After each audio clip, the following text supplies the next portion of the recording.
Hello friends, तो आज का हमारा टॉपिक है clinical anatomy of the joint. ये आपको नेक्स्ट एग्जाम में यूजफुल होगा। तो फर्स्ट मैंने जॉइंट के ऊपर भी एक वीडियो बनाया है, वो भी आपको नेक्स्ट एग्जाम में यूजफुल होता है, तो वो भी आप देख लेना। फर्स्ट हम क्लिनिकल एनाटॉमी देखेंगे इंटरवर्टेब्रल डिस्क प्रोलेप्स। अब ये जो इंटरवर्टेब्रल डिस्क प्रोलेप्स है उसको हम हर्निएटेड डिस्क भी कहते हैं। अब इसमें क्या होता है कि समझ लो, नॉर्मल इंटरवर्टेब्रल डिस्क होती है, उसके दो पार्ट्स हो गए, सेंट्रल एंड पेरिफेरल। जो सेंट्रल पार्ट है उसको हम बोलेंगे न्यूक्लियस पल्पोसस, और जो पेरिफेरल पार्ट होता है उसको हम बोलेंगे एन्युलस फाइब्रोसस। अब नॉर्मल क्या होता है, ये नॉर्मल था। अब एबनॉर्मल में क्या हो गया, जो न्यूक्लियस पल्पोसस मतलब कि जो सेंट्रल पार्ट है वो प्रोट्रूड्स होगा, कहाँ पे, बैकवर्ड्स पे, और इसकी वजह से जो पीछे स्पाइनल कोड होगा उसमें जो स्पाइनल नर्व होती है वो कंप्रेस होगी, और इसको हम बोलेंगे डिस्क प्रोलेप्स। समझ लो ये क्या हुआ, ये जो है वो न्यूक्लियस पल्पोसस प्रॉब है। तो इसमें क्या हुआ कि यहाँ से थोड़ा पार्ट है वो प्रोट्रूड्स होकर बैकवर्ड पे जाएगा। देखिए समझ लो, यहाँ पे कुछ भी नहीं हुआ है, पर यहाँ पे थोड़ा पार्ट प्रोट्रूड्स होकर बैकवर्ड गया है। इसकी वजह से जो पीछे स्पाइनल कोड होता है उसमें जो स्पाइनल नर्व होती है वो कंप्रेस होगी, तो इसलिए हम इसको बोलते हैं डिस्क प्रोलेप्स या हर्निएटेड डिस्क। हर्निएटेड में भी सेम वही होता है कि थोड़ा सा पार्ट होता है वो प्रोट्रूड्स होगा, इसलिए उसको हर्निएटेड डिस्क कहा है। अगर ये जो डिस्क होती है वो प्रोलेप्स होगी अगर लंबर रीजन में, ये बैकवर्ड में हो रही थी, अगर जो डिस्क है वो लंबर रीजन मतलब कि नीचे प्रोट्रूड्स होगी, तो उसको हम बोलेंगे साइटिका। अब इसमें क्या होता है कि जब भी डिस्क होती है वो हर्निएटेड होगी लंबर रीजन में, तो जो एक नर्व आती है साइटिका उसमें कंप्रेशन आएगा, इसकी वजह से जो साइटिका नर्व होती है उसमें एक पेन फील होगा, इसलिए हम उसको बोलते हैं साइटिका पेन। तो ये हुआ first clinical anatomy. Second is a सब ओक्लूजन। अब इसमें क्या होता है कि सब ओक्लूजन में ओनली पार्शियली डिसलोकेशन जॉइंट का होता है, पूरा जॉइंट डिसलोकेशन नहीं हो जाता है, इसको हम बोलेंगे थे सब occlusion. Third is a dislocation of the joint. Dislocation मतलब कि कंप्लीटली जो जॉइंट होता है वो वहाँ से डिसलोकेट हो जाएगा। तो इसमें क्या होता है कि complete loss of the contact between articular surface, मतलब कि जो जॉइंट है उसकी जो आर्टिकुलर सरफेस होती है उससे उसका लॉस ऑफ कॉन्टैक्ट हो जाएगा, वो कंप्लीटली लॉस ऑफ कॉन्टैक्ट होगा, पार्शियली नहीं होगा। जैसे कि समझ लो, जो शोल्डर जॉइंट होता है वो मोस्ट कॉमनली डिसलोकेटेड जॉइंट होता है, और इसकी वजह से वहाँ पे एक्सिलरी नर्व पास होती है, तो may be injured axillary nerve, मतलब कि अगर शोल्डर जॉइंट होता है वो डिसलोकेट होता है तो इसकी वजह से मे बी एक्सिलरी नर्व भी इंजर्ड हो सकती है। तो ये नेक्स्ट एग्जाम इंपॉर्टेंट क्वेश्चन है। Fourth is sprain. अब स्प्रेन में क्या होता है कि जो जॉइंट का लिगामेंट होता है उसमें इंजरी होती है, तो इसको हम बोलेंगे स्प्रेन विदाउट डिसलोकेशन, मतलब कि जॉइंट का डिसलोकेशन होना जरूरी नहीं है, इसमें ओनली लिगामेंट होता है जॉइंट का, उसमें ही इंजरी होती है, इसलिए हम इसको बोलते हैं स्प्रेन। अगर डिसलोकेशन के साथ इंजरी होगी तो हम उसको बोलेंगे डिसलोकेशन ऑफ द जॉइंट। अब इसमें स्प्रेन में मोस्टली कॉमनली कौन सा जॉइंट इफेक्ट होता है, एंकल जॉइंट।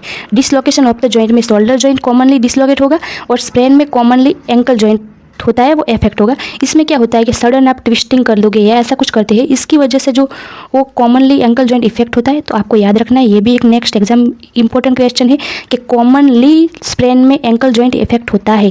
अब यहाँ पे दो वर्ड होते हैं, स्प्रेन अगर आता है तो आपको याद रखना है ये लिगामेंट रिलेटेड वर्ड है, अगर स्ट्रेन आता है मतलब कि ये मसल और टेंडन रिलेटेड वर्ड है। Fifth clinical anatomy is a rheumatic fever. अब रूमेटिक फीवर में क्या होता है कि फर्स्ट आपको स्टेफाइलोकोकस फेरिंजाइटिस होगा। अब जो फेरिंजाइटिस मतलब कि फेरिंग्स का इन्फ्लामेशन हो जाएगा, अब वहाँ से जो स्टेफाइलोकोकल बैक्टीरिया होता है वो माइग्रेट करेगी, और उसका जो टॉक्सिन होता है वो मे भी डैमेज कर सकता है mitral valve of the heart या किडनी या बोन्स। अगर बोन्स में वो इफेक्ट करेगा तो उसकी वजह से आपको होगा रूमेटिक आर्थराइटिस। अगर वो माइट्रल वाल्व में ये प्रॉब्लम करेगा तो उसकी वजह से आपको प्रोड्यूस होगा रूमेटिक हार्ट डिजीज। तो आपको ये याद रखना है, ये मोस्ट टाइम पे क्वेश्चन होता है कि रूमेटिक फीवर वाला पेशेंट होता है उसमें स्टेफाइलोकोकस फेरिंजाइटिस की हिस्ट्री होती है। ये आपको नेक्स्ट में यूजफुल होगा। Six clinical anatomy is arthritis. अब आर्थराइटिस में क्या होता है कि जो जॉइंट होता है उसका इन्फ्लामेशन हो जाएगा। अब ये दो टाइप्स के हो सकते हैं, जो inflammation of the joint may be osteoarthritis, may be rheumatoid arthritis. अब ओस्टियोआर्थराइटिस में क्या होता है कि ये एक इन्फ्लामेटरी सिस्टेमिक डिजीज होता है, मतलब कि यहाँ पे आपको ओनली जो जॉइंट होता है उसका इन्फ्लामेशन ही होगा।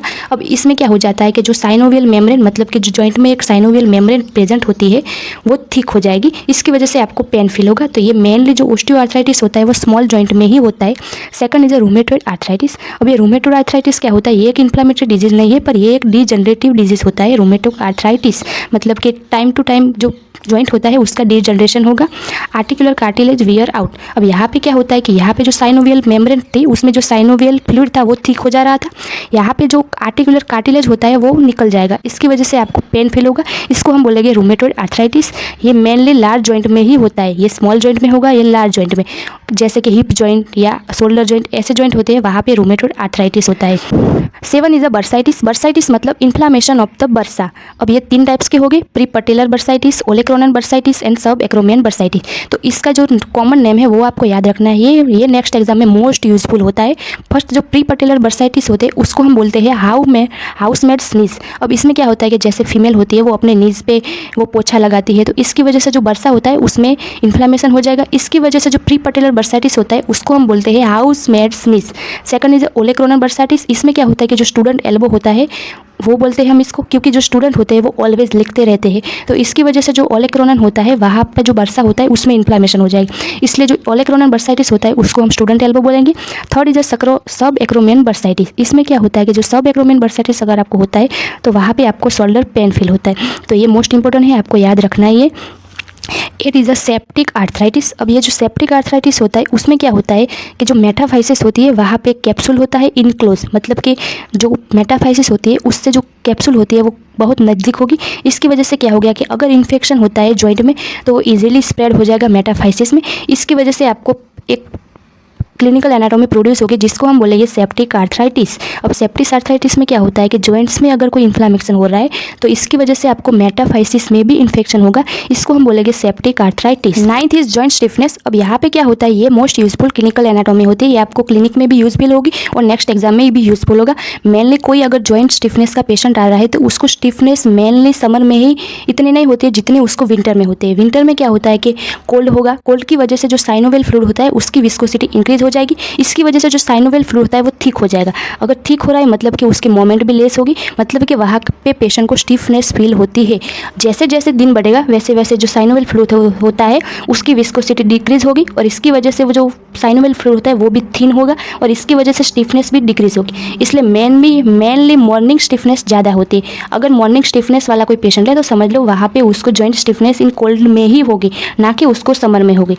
Third is a neuropathic joint. अब न्यूरोपैथिक जॉइंट में क्या होता है कि जो नर्व होती है उसका कंप्लीटली डीनर्वेशन हो जाएगा, इसकी वजह से वहाँ पे स्वेलिंग तो होगी पर वो पेनलेस स्वेलिंग होगी, क्योंकि वहाँ पे नर्व्स होती है वो ही डीनर्वेशन हो गया है, तो मतलब आपको पेन फील ही नहीं होगा, इसकी वजह से वहाँ पे स्वेलिंग पर पेनलेस स्वेलिंग होगी।